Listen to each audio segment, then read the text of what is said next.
नमस्कार दोस्तों। स्वागत है आपका हमारे चैनल में जहां पर आपको स्टॉक मार्केट की लेटेस्ट न्यूज़ मिलती रहती है।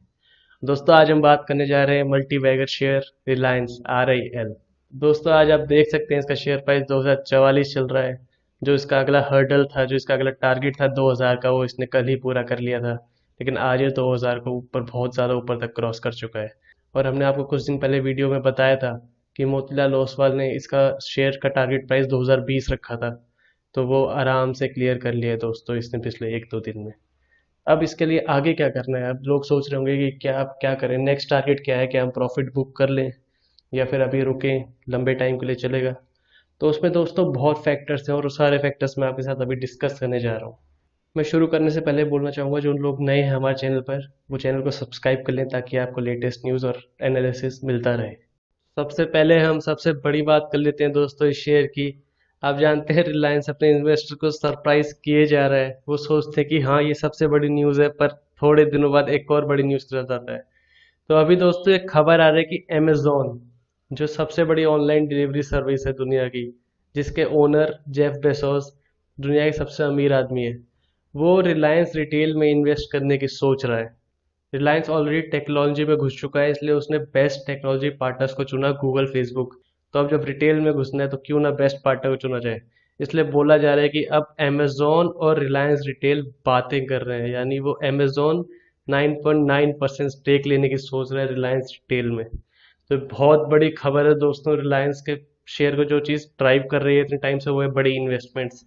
और ये एक और बहुत बड़ी इन्वेस्टमेंट होगी और इससे इन्वेस्टर को ज़रूर फायदा होगा। और ये शेयर आज देखा आपने 2000 ऑलरेडी पार कर चुका है। तो इससे तो ऑलरेडी आप टारगेट अपना ऊपर लगा सकते हैं। तो दोस्तों एक जो बड़ा फैक्टर है जो अब इसका शेयर प्राइस को आगे ड्राइव करेगा जुलाई के एंड तक और अगले अगस्त के लिए भी, वो है दोस्तों, ये आप देख सकते हैं BSE इंडिया पर रिलायंस ने डिक्लेयर किया है कि वो 30 जुलाई 2020 को अपना जून क्वार्टर का फाइनेंशियल रिजल्ट सामने लाएगी। तो ये बहुत बड़ा एक पॉइंट होगा दोस्तों इसके शेयर प्राइस को सस्टेन करने के लिए। उससे नीचे भी जा सकता है और ऊपर भी जा सकता है। पर आप जानते हैं कोविड के बाद काफ़ी कंपनियां रिकवर कर रही हैं। कुछ गिनी चुनी कंपनियां हैं जो अभी रिकवर नहीं कर पाई हैं, क्योंकि उनका काम कुछ ऐसा है जो कोविड से काफ़ी ज़्यादा इम्पैक्ट हुआ है। जैसे कंस्ट्रक्शन का काम ले लो आप, L&T या फिर ACC सीमेंट्स। तो वो धीरे धीरे रिकवर करेंगी, वापस लेवल पर आ जाएंगी। पर रिलायंस ने दोस्तों, इसके शेयर ने रिकवरी नहीं। उन्होंने ऐसा कुछ कर दिखाया जिससे शेयर अब कुछ दिनों में अगर ऐसे चलता रहा तो अपने मार्च के लेवल से 3 गुना हो जाएगा। क्योंकि दोस्तों आप जानते हैं रिलायंस ने इतनी सारी अपनी इन्वेस्टमेंट्स लाई हैं, फेसबुक से लेकर गूगल तक, और बाकी 10-12 कंपनीज भी, सबसे करोड़ों इकट्ठा करके, इन्वेस्ट करके रिलायंस इतने आगे तक गई है। और एक और चीज़ जो फैक्टर है दोस्तों, आपको पता है वो हमेशा करना चाहिए एक शेयर में, वो फंडामेंटल एनालिसिस। तो आइए दोस्तों फंडामेंटल एनालिसिस देखें इसका। शुरू करते हैं मार्केट कैप से। 13 लाख करोड़ का मार्केट कैप इसने पार कर लिया है। कुछ दिन पहले $150 बिलियन का किया था, फिर 12 लाख करोड़, और अब देखिए 13 लाख करोड़ का। क्या तेजी से बढ़ रहा है शेयर। और अगर हम बुक वैल्यू देखें 715, दोस्तों बुक वैल्यू से तकरीबन 3 गुना प्राइस पर चल रहा है।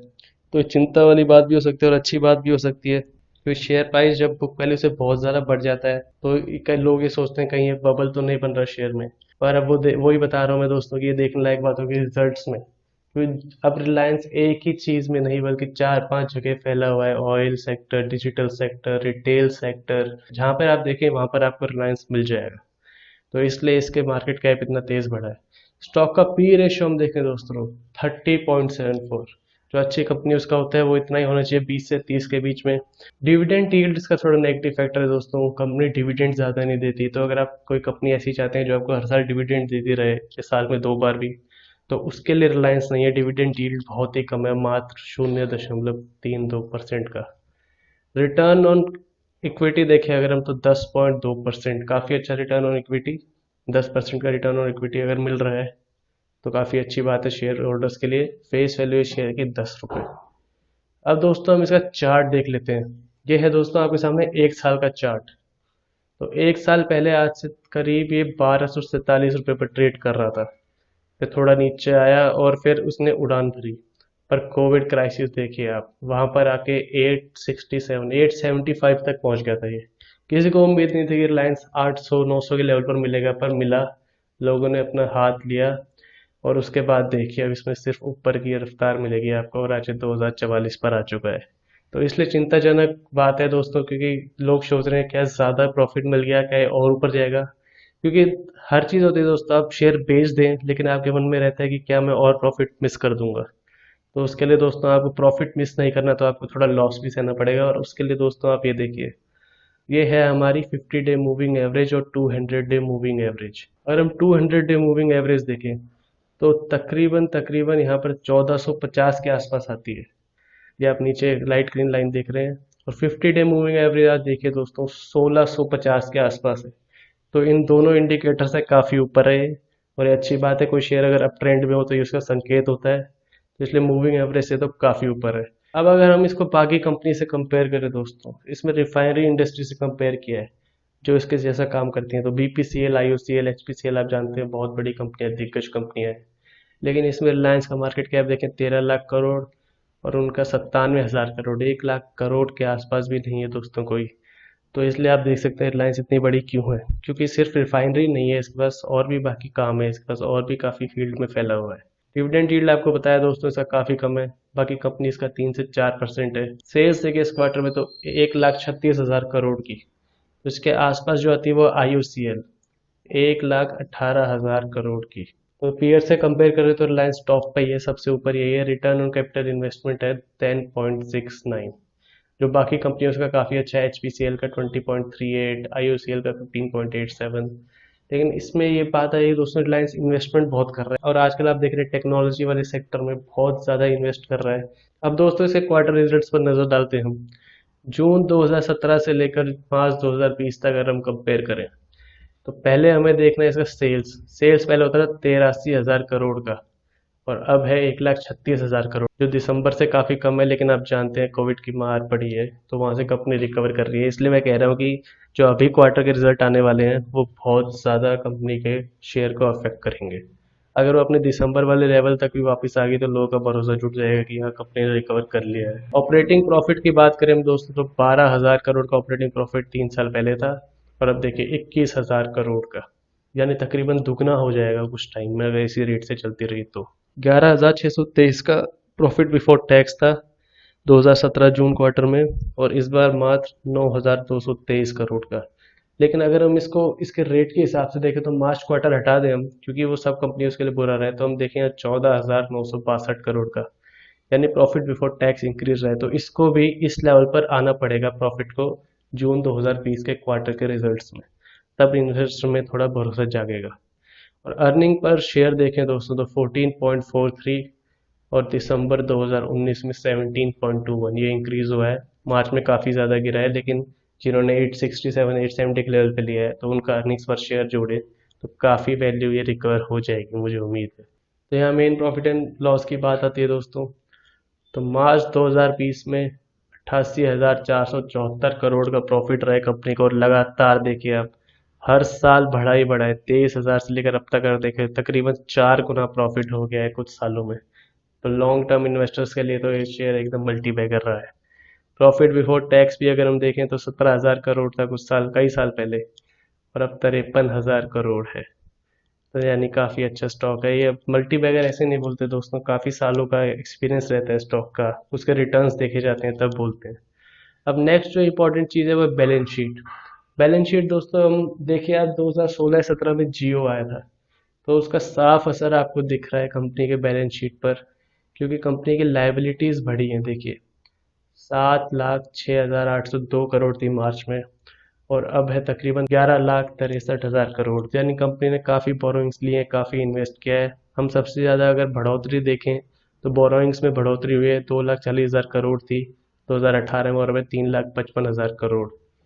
तो ये आपने देखा कि कंपनी के लाइबिलिटीज़ बढ़ी हैं, लेकिन कंपनी के एसेट्स भी उतने ही लाइबिलिटीज़ के बराबर, 11,63,000 करोड़। ये हमेशा रहता है दोस्तों कि कंपनी जो बोरो करती है वो कहीं ना कहीं लगाती है, और वो रिजल्ट आपके सामने लाइबिलिटी और एसेट्स के रूप में आता है। कैश फ्लो, ये एक इंपॉर्टेंट फैक्टर है दोस्तों कि कैश फ्लो होता है कंपनी में कैश कितना आ रहा है। तो आप देखिए 2016-2017 में नेगेटिव कैश फ्लो था, ये देख रहे हैं आप, 1,262 करोड़, -8,034 करोड़। और यहाँ से 18 से प्रॉफिट आना शुरू हुआ, प्लस में आना शुरू हुआ नेट कैश फ्लो, और अब देखिए मार्च 2020 में 20,000 करोड़ का नेट कैश फ्लो है कंपनी का। तो यानी रिलायंस के पास कैश फ्लो की कमी नहीं है, कैश फ्लो बढ़ रहा है और ये बहुत पॉजिटिव बात है। शेयर होल्डिंग पैटर्न देखा जाए दोस्तों तो प्रमोटर्स के पास लगभग लगभग 46% था 2017 में, और कुछ ही परसेंट बढ़ा है, 50% बढ़कर 2020 हो गया है। पब्लिक के पास पहले 18% हुआ करता था और अब है 11%। तो दोस्तों आप जानते हैं रिलायंस में काफ़ी नए इन्वेस्टर्स आ गए हैं हिस्सा ली, जिससे पूरा सिस्टम बदल गया है। 24% F I I foreign investors के पास है और 13% डोमेस्टिक इन्वेस्टमेंट। दोस्तों अब हम इसका टेक्निकल एनालिसिस देख लेते हैं। तो ये चार्ट डेली चार्ट है। ये आप यहाँ पर देखें तो यहाँ से कुछ लगभग अपर ट्रेंड में जाना शुरू हुआ था थोड़ी कंसोलिडेशन के बाद। तो ये डेट आप देख रहे हैं 22 मई। अब यहाँ से ऊपर जाता गया तो हमने ट्रेंड लाइन बनाई है, आप देखिए ये है सपोर्ट लाइन और ये है ऊपर रेजिस्टेंस लाइन। तो आप देखिए तकरीबन 12 जून के आसपास गया था सपोर्ट लाइन के थोड़ा नीचे, लेकिन उसके बाद ये ऊपर की तरफ ही गया, इसी रेंज में घुमा है और आज इसने रेजिस्टेंस लाइन को ब्रेकआउट कर दिया है। तो ये ब्रेकआउट हो सकता है, लेकिन अगर अमेजोन और रिलायंस की डील हो गई तो आप मानिए कि कैंडल ऊपर की तरफ ही जाएगी। कि आप जानते हैं फेसबुक से डील के बाद कितना ऊपर गया था ये शेयर, तो अमेजोन से डील के बाद तो आप मानिए शेयर और ऊपर जा सकता है। और नोमुरा ने इसका टारगेट प्राइस ऑलरेडी बढ़ा दिया है, 2200 रुपये कर दिया है। पहले 1900 बता रहे थे, वो क्रॉस बहुत जल्दी हो गए इसलिए अब उन्होंने 2200 बता दिया इसका शेयर प्राइस।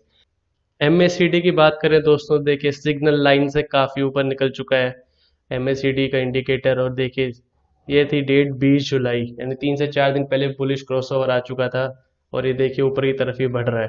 अब देखने की बात है कब तक ऊपर बढ़ता है, और इसमें ऐसी इन्वेस्टमेंट की खबर आई तो पक्का ही ऊपर जाना है इसको। और एक और चीज़ जो इंडिकेटर हमें देखना है दोस्तों, वो देखिए आप रिलेटिव स्ट्रेंथ इंडेक्स, ये थोड़ा उल्टा बता रहा है जो एमएसीडी इंडिकेट कर रहा है उससे, क्योंकि ये ओवर बॉट कैटेगरी दिखा रहे हैं इसकी। 70 से ऊपर आप जानते हैं आरएसआई में हो जाती है, एक तो ओवर बॉट कैटेगरी में आ चुका है। 70 को इसने ऑलरेडी क्रॉस कर लिया था 3 से 4 दिन पहले, अब ये 75 पे आ रहा है। और आप जानते हैं कि जब बड़ी बड़ी इन्वेस्टमेंट की खबर आई थी तो देखिए यहाँ पर इसने 70 का रिकॉर्ड तोड़ा 7 मई को, और ये गया था 11 मई, 4 से 5 दिन तक ऊपर रहा था आरएसआई के 70 के ऊपर से। और कभी और थोड़ी कैटेगरी में तो आए ही हैं दोस्तों, देखिए आप 50 तक गया है मिनिमम, और उसके बाद वापस ऊपर छलांग मार जाता है आरएसआई, यानी इन्वेस्टर्स का इसमें बहुत ज़्यादा रुचि है। और अगर दोस्तों दूसरी खबरें देखें, आप ये देखिए रिलायंस से 2000 का मार्केट कर लिया ऑलरेडी, पता है आपको। और मॉर्गन स्टैनली जो बहुत बड़ा अमेरिकन बैंक है, उसने बोला है कि उस सेंसेक्स का टारगेट 40,000 देख रहा है अगर सब कुछ सही जाता है। तो दोस्तों अगर सेंसेक्स को 40,000 हिट करना है तो उसमें रिलायंस को बहुत बड़ा हाथ निभाना पड़ेगा। बहुत महीनों से रिलायंस ऊपर ड्राइव कर रहे हैं मार्केट को, 40,000 तक जाने के लिए भी रिलायंस को अपना हाथ इसमें डालना पड़ेगा। सेंसेक्स अभी हम देखें तो 38,000 चल रहा है, यानी 40,000 का लक्ष्य बिल्कुल दूर नहीं है। अगर हम पिछले एक महीने का चार्ट देखें तो देखिए 35,000 लगा लीजिए, 35 से 38,000 आ चुका है, यानी 10 से 15% के बीच की उछाल देखी गई हमने एक महीने के अंदर। तो दोस्तों ये था पूरा रिलायंस का एनालिसिस। आप देखते हैं कि रिलायंस क्या करता है आगे। मैं तो कहना चाहूँगा जो लोग प्रॉफिट बुकिंग करना चाहते हैं, जो बहुत पहले घुसे थे शेयर में 900 1200, वो प्रॉफिट बुक कर सकते हैं। और अगर आपको थोड़ा और टिकना है शेयर में तो आप थोड़े डीप स्टॉप लॉस लगाएं, 1900 1850 इतना डीप लगाएं, क्योंकि कुछ लोग पक्का निकलेंगे जब ये काफ़ी ऊपर जाएगा और तब शेयर में गिरावट हो सकती है।